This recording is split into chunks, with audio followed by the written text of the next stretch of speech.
शुक्लाम्बरधरं विष्णुं शशिवर्णं चतुर्भुजं प्रसन्नवदनं ध्यायेत् सर्वविघ्नोपशान्तये।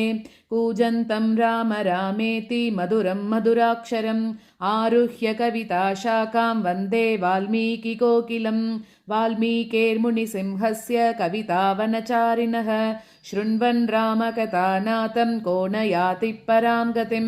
यः पिबन् सततं रामचरितामृतसागरम् अतृप्तस्तं मुनिं वन्दे प्राचेतसमकल्मषम्। काञ्चनेयमदिपाटलाननं काञ्चनात्रिकमणीयविग्रहं पारिजाततरुमूलवासिनं पावयामि पवमाननन्दनं। यत्र यत्र रघुनाथकीर्तनं तत्र तत्र कृतमस्तकाञ्जलिं बाष्पवारि परिपूर्णलोचनं मारुतिं नमत राक्षसान्तकं। मनोजवं मारुततुल्यवेगं जितेन्द्रियं बुद्धिमतां वरिष्ठं वादात्मजं वानरयूथमुख्यं श्रीरामदूतं शिरसा नमामि। वैदेही सहितं सुरद्रुमतले हैमे महामण्डपे मध्ये पुष्पकमासने मणिमये वीरासने सुस्थितम्। अग्रे वाचयति प्रपञ्चनसुते तत्त्वं मुनिभ्यः परं व्याख्यान्तं भरतादिभिः परिवृतं रामं भजे श्यामलं। वामे भूमिसुता पुरश्च हनुमान् पश्चात् सुमित्रासुतः शत्रुघ्नो भरतश्च पार्श्वदलयोर्वाय्वादिकोणेषु च सुग्रीवश्च विभीषणश्च युवराट् तारासुतो जाम्बवान्। मध्ये नीलसरोजकोमलरुचिं रामं भजे श्यामलं। नमोऽस्तु रामाय सलक्ष्मणाय देव्यै च तस्यै जनकात्मजायै। नमोऽस्तु रुद्रेन्द्रयमानिलेभ्यो नमोऽस्तु சந்திரார்க்கமருத்கணேபியः. எல்லாருக்கும் நமஸ்காரம். இன்னிலிருந்து சுந்தரகாண்டத்தோட கதைகளை நம்ம எல்லாரும் அனுபவிக்க போகிறோம். எல்லாருக்கும் கதைகள் தெரிஞ்சிருக்கும், ஸ்லோகங்களாக படிச்சுன்னு இருக்கோம். அதோட கதையை நம்மளுக்கு கிளாஸில் சொல்லி கொடுக்கறதுக்கு நேரமின்மை காரணமாக நம்மளோட யூடியூப்பில் அந்த கதைகளை போடலாம் அப்படிங்கிறதுக்காக தான் ஒரு சின்ன முயற்சி. அந்த வகையில் இன்னைக்கு சர்க்கம் 1 அதை பார்க்க போகிறோம். அதுக்கு முன்னாடி ஒரு சின்ன இன்ட்ரடக்ஷன். அதாவது வால்மீகி ராமாயணத்துலேருந்து சுந்தரகாண்டம் இப்போ நம்ம பார்க்க போகிறோம். வால்மீகி முனிவரால் இயற்றப்பட்ட ராமாயணம் அப்படின்னு சொல்லக்கூடிய ஒரு மகா காவியம். அது 6 காண்டங்களாக பிரிக்கப்பட்டிருக்கு. அது என்னென்னா பாலகாண்டம், அயோத்தியா காண்டம், ஆரண்ய காண்டம், கிஷ்கிந்தா காண்டம், சுந்தரகாண்டம், யுத்த காண்டம் அப்படிங்கிற வரிசையில் இருக்கு. இந்த 6 காண்டங்களில் கூட சுந்தரகாண்டம் தான் ரொம்பவும் சிறப்பு வாய்ந்ததாக சொல்லப்படுறது. சுந்தரகாண்டம் அப்படின்னு சொல்லக்கூடிய பேரே ரொம்பவும் அர்த்தமுள்ளதாக இருக்கு. அதாவது சுந்தர அப்படின்னா ரொம்ப அழகான, மனோகரமான அப்படின்ற ஒரு பேரெல்லாம் பொருளெல்லாம் இருக்கு. இந்த காண்டம் முழுக்கவே ஹனுமாரோட அந்த அற்புதமான அந்த ஒரு பலம் அதெல்லாம் பத்தி சொல்றதுதான். புத்திசாலித்தனம், பக்தி, அப்புறம் அவருக்கு இருக்கக்கூடிய சக்தி, இது எல்லாத்தையும் விவரிக்கக்கூடியது தான். அப்புறம் இந்த காண்டம் எப்படி அப்படின்னா, சுந்தரகாண்டம் இதுல இருக்கக்கூடியது நம்பிக்கையின் காண்டம் அப்படின்னே சொல்லலாம். ஏன் அப்படின்னா, சீதையை தேடி கண்டுபிடிச்ச அந்த மகத்தான நிகழ்வு இதுலதான் நடக்கிறது இல்லையா? ஸோ இந்த காண்டத்தை டெய்லியும் படிக்கிறவாளுக்கு எல்லா விதமான தோஷங்களும் நீங்கும், வெற்றி கிடைக்கும், மனசுல ஒரு அமைதி கிடைக்கும் அப்படின்னு எல்லாம் சொல்லப்படுறது. ஹனுமார் அப்படின்னு சொல்லக்கூடிய ஒரு மகாவீரன், அவரோட தேடல் பயணம் தான் இந்த காண்டத்துல ஆரம்பிக்கிறது. சர்க்கத்துக்குள்ள போறதுக்கு முன்னாடி அதுக்கு முன்னாடி நடந்த சில சம்பவங்களை நம்ம தெரிஞ்சுக்கணும் இல்லையா? ஸோ அப்போ முதல்ல நம்ம ஒரு பேசிக்ல இருந்து கொஞ்சம் ஜஸ்ட் பிரஷ் அப் பண்ணிடலாம். அயோத்தி அரசன் தசரதனோட மூத்த மகன் தான் ராமபிரான் இல்லையா? தன்னோட மனைவி சீதா தேவியோடவும் தம்பி லக்ஷ்மணனோடவும் வனவாசம் போறார். வனவாசத்தும் போது இலங்கைக்கு அரசனா இருக்கக்கூடிய ராவணன் அந்த சூர்பனகையோட தூண்டுதலால சீதையை திருட்டுத்தனமாக கவர்ந்துன்னு வந்துடுறான். அப்போ தந்திரமாக மாரீச்சன் அப்படின்னு சொல்லக்கூடிய அரக்கனை ஒரு தங்க மானாக மாத்திட்டு ராமனையும் லக்ஷ்மணனையும் ஆசிரமத்திலிருந்து விரட்டி விட்டுட்டு சீதாதேவிய தனியாக பலவந்தமாக இலங்கைக்கு கொண்டு சென்றான் அப்படின்ற கதை நம்மளுக்கு தெரியும். இப்போ சீதையை தேடிண்டு ராமனும் லக்ஷ்மணரும் திரிஞ்சின்றிருக்கா. கிஷ்கிந்தால வானர அரசன் சுக்ரீவனை பார்க்கறான். அப்போ வாலி அப்படின்னு சொல்லக்கூடிய வானர வீரனால வதைக்கப்பட்டிருந்த சுக்ரீவனுக்கு ராமபிரான் உதவி பண்றார், வாலியையும் வதம் பண்றார். சோ அப்போ நன்றி தெரிவிக்கக்கூடிய வகையில சுக்ரீவன் தன்னோட படைகளை சீதையை தேடுறதுக்கு அனுப்புறார். 4 திசையிலையும் கூட சுக்ரீவன் வந்து சில பேரா வந்து அனுப்பி வைக்கிறா, கொஞ்சம் பேரை இங்க அப்படி இப்படின்னு அனுப்பி வைக்கிறா. அப்போ தெற்கு திசையில தேடுறதுக்கு அங்கதன் தலைமையில ஒரு குழு போறது. இந்த குழுல ஹனுமான், ஜாம்பவான், நலன், நீலன் இதே போல இருக்கக்கூடிய பல வீரர்கள் இருக்கா. அப்போ அந்த தெற்கு சைட்ல தேடி தேடி ஒரு கடைசியில மகேந்திர மலையை அடையறா. அங்கதான் சம்பாதி அப்படின்னு சொல்லக்கூடிய ஒரு கழுகு இலங்கையில சீதை இருக்கா அப்படிங்கிற செய்தியை சொல்றது. ஆனா கடலை கடந்து அந்த இலங்கை போறதுக்கு யாருக்கு முடியும்? அங்க போய் யார் அந்த சீதாதேவியை கொண்டு வருவா அப்படின்னு எல்லாருக்கும் ஒரு பேச்சுவார்த்தை நடக்கிறது. அப்ப எல்லாரும் என்ன சொல்றாங்க, அந்த கடல் வந்து ஒரு 100 யோஜனை தூரம் அளவுள்ளது. எல்லா வானரர்கள்கிட்டையும் கேட்டா 10 யோஜனை என்னால போக முடியும், 20 யோஜனை என்னால போக முடியும் அப்படிங்கிறா. ஆனா அது போராதே, 100 யோஜனையை தாண்டி போகணும் இல்லையா? அப்பதான் வந்து ஜாம்பவான் வந்து ஹனுமான் கிட்ட வந்து அவரோட ஆற்றலை வந்து நினைவுபடுத்துறது. அப்போ ஹனுமான் வந்து தன்னோட சக்தியை உணர்ந்து அந்த கடலை கடக்கிறதுக்கு தாவறதுக்கு தயாரானார். ஏன்னா ஹனுமாருக்கு தன்னோட சக்தி என்ன அப்படிங்கறது அப்பப்போ மறந்து போயிடுமா. அதனால இப்ப ஜாம்பவான் வந்து ஞாபகப்படுத்துறான். சோ அதுல இருந்து ஆரம்பிக்கிறது முதல் சர்க்கம். ஹனுமார் கடலை கடக்கிறதுக்காக தாவறார். முதல் சர்க்கம் அப்படின்னு எடுத்துட்டாக்க ஒரு ரொம்ப அழகான காட்சியோட இது ஆரம்பிக்கிறது. ஹனுமார் வந்து மகேந்திர மலையோட உச்சியில நிக்கிறார். அப்போ அவர் வந்து கண்ணுக்கு தெரியாத அளவுக்கு ஒரு விஸ்தாரமான கடல் அவருக்கு முன்னாடி பறந்து இருக்கான். அந்த கடல் எப்படி இருக்கு, அலைகள்லாம் ஆர்ப்பரிக்கிறது, காத்து சுத்தி சுத்தி வீசின்னு இருக்கு. கடலோட ஆழமும் அகலமும் நம்மளோட மனசை கலங்கடிக்க கூடிய வகையில இருக்கான். இப்போ ஹனுமார் வந்து என்ன பண்றாருன்னா மகேந்திர மலையில ஒரு உயரமான ஒரு பாறை மேல ஏறிண்டு நின்னுண்டு பாக்குறார். அப்போ அப்படி பண்ணும்போது என்ன ஆகுறதுன்னா தன்னோட உடம்ப படிப்படியாக வளர்க்க ஆரம்பிக்கிறாராம். அப்போ வால்மீகி முனிவர் சுந்தரகாண்டத்துல இந்த காட்சியை ரொம்ப அழகா சொல்றார். ஹனுமாரோட உடம்பு வளர வளர மலை என்ன ஆகுறதா இவரோட பாரத்தினால அழுந்துற மாதிரி இருக்கு அப்படின்னு சொல்றார். அடுத்தது மகேந்திர மலையை பத்தி வர்ணிக்கிறார்.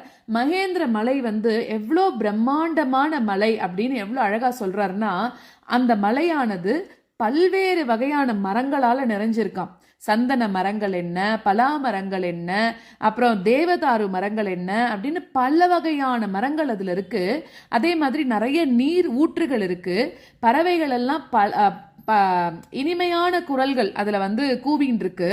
ஆனா ஹனுமானுக்கு இது எதுவுமே கண்ணுல படவே இல்லையா. ஏன் அப்படின்னா அந்த ஹனுமாரோட மனசு முழுக்க கூட அந்த கடலை நம்ம எப்ப கடந்து எப்ப நம்ம சீதையை தேடி கண்டுபிடிப்போம் அப்படிங்கறதுலயே இருக்கான். இப்படி அந்த மலை மேல நின்னுண்டு ஹனுமான் பார்த்துட்டு இருக்கிற போது அவர் அந்த மனசுல என்ன நினைச்சுட்டு இருந்தார் அப்படிங்கறதையும் வால்மீகி ரொம்ப அழகா சொல்றார். அதாவது ஸ்ரீராமனோட அந்த மேன்மையை நினைச்சு பாக்குறாராம், சீதையோட துயரை நினைச்சு பாக்குறாரு. அந்த இடத்துல தன்கிட்ட இவ்வளோ பெரிய பொறுப்பு ஒப்படைச்சிருக்காளே அப்படிங்கறத நினைச்சு பாக்குறார். ஜாம்பவான் சொன்ன வார்த்தைகள் எல்லாம் நினைவுபடுத்திக்கிறார். என்ன சொன்னார் ஜாம்பவான், நீ மட்டும்தான் இந்த காரியத்தை செய்ய முடியும், நீதான் வாயு புத்திரன், நீ வந்து சிவபெருமானோட அருள்னால தோன்றினவன், உன்னோட சக்திக்கு எல்லையே இல்லை அப்படின்னு எல்லாம் ஜாம்பவான் சொல்லியிருக்கு. சோ அந்த வார்த்தைகள்லாம் இப்ப ஹனுமானுக்கு ஒரு தெய்வீக சக்தியாக மாறிடுதான். அடுத்ததாக ஹனுமானோட உடம்பு அப்படியே வளர ஆரம்பிக்கிறது. வால்மீகி இந்த காட்சியை கூட ரொம்ப அழகாக ரொம்ப உணர்வு பூர்வமாக சொல்றார். அதாவது இந்த வர்ணனையே எப்படி இருக்குன்னா ஒரு கவிதை போல இருக்கான். அதனாலதான் ஆதி காவியம் ஆதி கவி அப்படிலாம் சொல்றோம் இல்லையா. அவரை மாதிரி வந்து அழகா இந்த ராமாயணத்தை யாராலையும் கொண்டு வந்திருக்க முடியாதுன்னு தான் நினைக்கிறேன். சோ ஹனுமாரோட அந்த உடம்பு வளர வளர மலை அப்படியே ஆடுறதாம். மலையில இருந்த மரங்கள்லாம் அதிர்றது, பூக்கள் உதிர்றது, கற்கள்லாம் உருள ஆரம்பிக்கிறது. அப்புறம் சின்ன சின்ன விலங்குகள் அதெல்லாம் வந்து பயத்துல ஓடி போறதாம். பறவைகள்லாம் இந்த சத்தத்துக்கு வானத்துல உயர பறக்க ஆரம்பிச்சிடுத்து. மகேந்திர மலையே வந்து ஹனுமாரோட எடையை தாங்க முடியாம தடுமாறித்து அப்படின்னு சொல்றாரு இந்த இடத்துல. அதாவது அவ்வளோ ஒரு அழகான கவிதை நயத்தோட அதிகபட்சமான வர்ணனையா சொல்றார். இப்போ ஹனுமாரோட தேகம் எப்படி இருக்குன்னா மலை போல உயர்றதாம். அவரோட தோள்கள் மேகங்கள் போல பறந்து இருக்கு. அவரோட வால் சுருண்டு சுருண்டு நீண்டுக்கிறதாம். கண்கள் அக்னி மாதிரி ஜுவலிக்கிறது. முகம் என்னமோ சூரியன் போல தேஜஸா இருக்கான். அப்போ வால்மீகி இந்த இடத்துல ஹனுமார கிரிராஜன் அதாவது மலையரசன் அப்படின்னு சொல்றார். அவ்வளவு பிரம்மாண்டமாக ஹனுமார் தெரியறாராம். இப்படி அவர் இருந்துட்டு இருக்கிற போது மகேந்திர மலையில நின்று இருந்த மத்த வானரர்கள் எல்லாருமே இந்த காட்சியை பார்த்து ரொம்ப ஆச்சரியப்படுறா. அவளோட மனசுல மகிழ்ச்சி ஆச்சரியம் எல்லாம் ஒரே நேரத்துல ஏற்படுறதாம். அப்ப அவ நினைச்சுக்கிறா, இவன் நிச்சயமாக சீதையை தேடி கண்டுபிடிச்சிடுவான், இவனால மட்டும்தான் இது முடியும் அப்படின்னு மனசுல இப்ப அவளுக்கு நம்பிக்கை வருதாம். அங்கதன்னு சொல்லக்கூடிய வீரன் ஹனுமாரை பார்த்து, நீ நிச்சயமாக உனக்கு வெற்றி கிடைக்கும் அப்படின்னு சொல்றார். ராமபிரானோட அருளும் சீதாதேவியோட புண்ணியமும் உன்னை காப்பாத்தும் அப்படின்னு சொல்றான். இந்த தேடக்கூடிய வேலையை முடிச்சுட்டு நீ கண்டிப்பா திரும்பி வருவ அப்படின்னு வாழ்த்துறாராம். அடுத்ததாக ஜாம்பவான், அதுக்கப்புறம் இன்னும் இருக்கக்கூடியவா எல்லாரும் ஹனுமான ஆசீர்வாதம் பண்றா. அதுக்கப்புறம் எப்படி ஆசீர்வாதம் பண்றா? வாயுபுத்ரா, நீ போயிட்டு வா அப்படின்னு சொல்றா. ராமபிரானோட கண்களே உன்னோட இருக்கும், நீ சீதை கண்டிப்பா கண்டுபிடிப்ப அப்படின்னு எல்லாம் வாழ்த்துறா. அடுத்தது அந்த தாவரத்துக்கு முன்னாடி ஹனுமான் ஒரு உறுதிமொழி எடுத்துக்கிறார். என்னது இது? முதல் சர்க்கத்தோட ரொம்ப முக்கியமான ஒரு இன்சிடென்ட் அப்படின்னே சொல்லலாம். என்னன்னா, அவரோட கூட இருக்கிறவா எல்லார்ட்டையும் ஹனுமார் பேசுறார். நான் ஒரு மீன் கடல்ல நீந்துறா போல இந்த கடலை கடப்பேன். இந்திர வஜ்ராயுதம் என்ன தாக்கினா கூட நான் சீதையை தேடி கண்டுபிடிக்காம திரும்ப மாட்டேன். அந்த மகா சக்தி இருக்கக்கூடிய இடம் இலங்கையில்தான். ஸோ அந்த மாதிரி அந்த மகா சமுத்திரத்தை கடந்து நான் அங்க போக தான் போறேன். ஒருவேளை சீதையை நான் இலங்கையில பார்க்கலன்னா நான் இலங்கை முழுக்க கலக்கி வருவேன் அப்படின்னு சொல்றார். ஒருவேளை சீதை அங்கேயும் எனக்கு கண்டுபிடிக்க முடியல அப்படின்னா நேரடியாக ஸ்வர்கலோகம் போய் தேடுவேன். ஒருவேளை ராவணன் சீதையை மறைச்சு வச்சிருந்தா கூட நான் ராவணனையே பிடிச்சிட்டு வருவேன் அப்படின்னு கர்ஜிச்சுண்டு ஹனுமார் சொல்றாராம். அவர் சொன்ன வார்த்தைகள் எல்லாமே ஹனுமாரோட ஒரு அசாத்தியமான உறுதியையும் ராம பக்தியையும் தான் நமக்கு இந்த இடத்துல காட்டுறது. சோ இவர் இந்த பயணத்தை தன்னோட சொந்த பலத்தினால மட்டும் செஞ்சுடல, ஸ்ரீராமபிரானோட பலத்தினாலையும் சீதையோட புண்ணியத்தினாலையும் குருவோட ஆசிர்வாதத்தினாலையும் தான் செய்யறான் அப்படின்னு சொல்லக்கூடிய ஒரு உணர்வு நம்மளுக்கு வருது. அடுத்தது இப்போ ரொம்ப உற்சாகமான காட்சி அப்படின்னே சொல்லலாம். ஹனுமார் என்ன பண்றாரு? இப்போ மகேந்திர மலையோட உச்சியில இருந்து தாவராராம். அப்போ எப்படின்னா, ஹனுமான் தாவரத்துக்கு முன்னாடி தன்னோட 2 கால்களாலையும் அந்த பாறையை உறுதியாக பிடிச்சுட்டாராம். கால்கள் என்ன ஆயிடுத்து? தரையில நன்னா ஊனின்ட்டார். அப்போ மலையே அழுந்தறதான். அப்புறம் ஒரு பெரிய ஒரே ஒரு வலுவான ஒரு இதுல ஜெய் ஸ்ரீராம் அப்படின்னு மனசுல நினைச்சிருந்த படிக்கே ஹனுமார் வானத்துல பாய ஆரம்பிக்கிறார். அடுத்தது அந்த தாவின வேகத்துல மகேந்திர மலையே நடுங்கிடுதான். அப்போ மலையில இருந்த கற்கள்லாம் கடல்ல விழறது, மரங்கள் ஆடுறது, ஒரு பெரிய வேகத்துல எழுந்த காத்து மலையை சுத்தி சுத்தி சுழறதாம். அடுத்தது வால்மீகி இப்போ ஹனுமாரோட தாவரார் இல்லையா, அதை எப்படியெல்லாம் வர்ணிக்கிறாருன்னா, ஹனுமான் வானத்துல பறந்து சூரியன் மலையிலிருந்து எழறா மாதிரி இருந்துதான் அப்படி அவர் பறந்தது. அடுத்தது ஹனுமார் கடலுக்கு மேல பறந்தது எப்படி இருக்குன்னா, ஒரு கருடன் பாம்பை பிடிக்கிறதுக்கு எப்படி வேகமா பாயுமோ அதே போல இருந்தது அப்படின்ற. ஹனுமார் வேகமாக பறந்தது, வானத்துல மின்னல் வெட்டுறா மாதிரி இருந்துதான். சோ இப்படி ஹனுமாரோட வேகத்தையும் சக்தியையும் அழகையும் இவரோட உவமைகள் நம்மளுக்கு அழகா கண்ணுக்கு முன்னாடி கொண்டு நிறுத்துறது. அடுத்ததாக ஹனுமார் கடலுக்கு மேல பறக்கக்கூடிய காட்சியை இன்னும் அற்புதமா வர்ணிக்கிறார். அது என்னன்னு பார்க்கலாம். இந்த வர்ணனை இதை நம்ம படிக்கிறதுக்கும் கேட்கறதுக்கும் அவ்வளோ ஒரு இன்பமா இருக்கு. ஹனுமான் பறக்கும்போது கீழே கடலோட அலைகள் எப்படி இருக்கான், அவனை வரவேற்கிற மாதிரி ஆர்ப்பரிக்கிறதாம். மீன்கள் எல்லாம் என்ன ஆகிறது? மிரண்டு ஓடுறது. திமிங்கிலங்கள்லாம் அலையிறது. கடல் நீருக்கு மேல ஹனுமாரோட நிழல் தெரியறதாம். அப்போ காத்து ஹனுமான வழிகாட்டுற மாதிரி வீசுறது, பயங்கரமா வீசுறது. மேகங்கள் எல்லாம் ஹனுமாரை வரவேற்கிறா போல விலகி நிக்கிறதாம். ஹனுமாரோட உடம்பு வாயுதேவன், அதுல அந்த காத்து இருக்கிறதுனால அவனால வேகமா பறக்க முடியறது அப்படிங்கிறா. காற்றுதான் அவனோட சக்தி, காற்றுதான் அவனோட தந்தை. தன்னோட தந்தையோட சக்தியினால அவன் கடலையும் கடக்கிறான். இப்போ ஹனுமார் இப்ப எப்படி பறக்கிறார் இல்லையா, அப்ப அவரோட 2 கைகளும் நீட்டுறதாம். அப்ப இத வால்மீகி எப்படி வர்ணிக்கிறாருன்னா, விஷ்ணு உலகங்களை அளந்தது போல இருந்தது அந்த காட்சியை பார்க்கறதுக்கு அப்படின்னு சொல்றார். சோ ஹனுமாரை விஷ்ணுவோட ஒப்பிடுறார் அப்படிங்கறதே ஒரு அவரோட தெய்வீக சக்தியை வலியுறுத்துற மாதிரி தானே இருக்கு.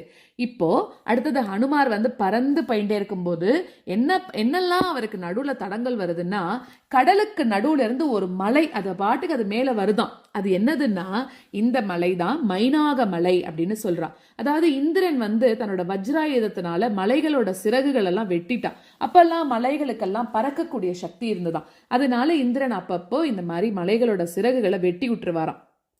அப்போ மைனாக மலை என்ன ஆயிடுத்து, சிறக வெட்டினா விட்டு கடல்ல மூழ்கி ஒளிஞ்சுன்னு இருந்தான். அப்ப வருஷங்கள் பல போய் கூட மைனாக மலை மூழ்கியே தான் இருந்துதான். ஆனா இப்ப ஹனுமான் வரான் அப்படின்னு தெரிஞ்சுண்டு அந்த மைனாக மலை மேல எழறதான். எதுக்காக அந்த மைனாக மலை மேல எழறது? மைனாக மலைக்கு ராமபக்தி நிறைய இருந்துதான். ஹனுமார் ராமதூதன் அப்படின்னு தெரிஞ்சுண்டு மரியாதை பண்ணணும் அப்படின்னு எழுந்துக்கிறதாம். அதுக்கப்புறம் மைனாக மலை வாயுதேவனோட நண்பனும் கூட. ஸோ வாயுதேவனோட புத்திரன் ஹனுமான் வரும்போது தன்னோட ஃப்ரெண்டோட மகனை வரவேற்கிறதுக்காக அந்த மைனாக மலை எழுந்தது அப்படின்னு சொல்லுவா. மைனாக மலை இப்ப ஹனுமார் கிட்ட என்ன சொல்றது அப்படின்னா, நீ இவ்வளோ தூரம் டிராவல் பண்ணிட்டு வந்திருக்கல்ல, கொஞ்ச நேரம் நீ ரெஸ்ட் எடுத்துக்கோ, என் மேல உட்காந்துட்டு நீ சாப்பிடு, அதுக்கப்புறம் உன்னோட பயணத்தை நீ திருப்பி கண்டினியூ பண்ணு அப்படின்னு சொல்றதாம். ஆனா ஹனுமார் என்ன பண்றாருன்னா அந்த அழைப்பை மரியாதையோட மறுத்துட்டாராம்.